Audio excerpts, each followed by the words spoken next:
Смена деген кезде резко позиция ауыстырамыз да дальше жұмыс істей береміз. Бокс!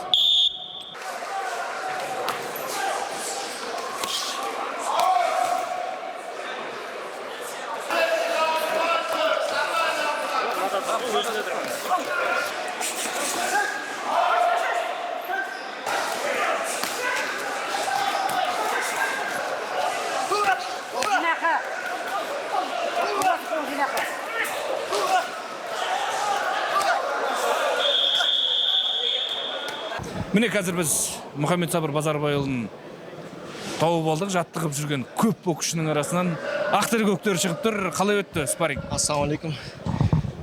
Спарринг жақсы өтті, 10 раунд жұдырықтастық. Жақсы жекпе-жектер болды.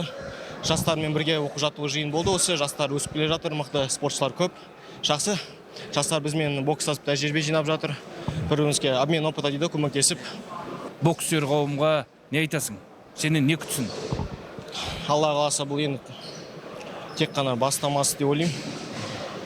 Алда уақыттарда міндетті түрде көресіздер деп ойлаймын. Биік шыңдарда бүкіл күш-жігерімді салып, Құдай қаласа алтымен бүкіл жастарға оралымын деп ойлаймын. Сіздерден тек қана қолдау тілеймін.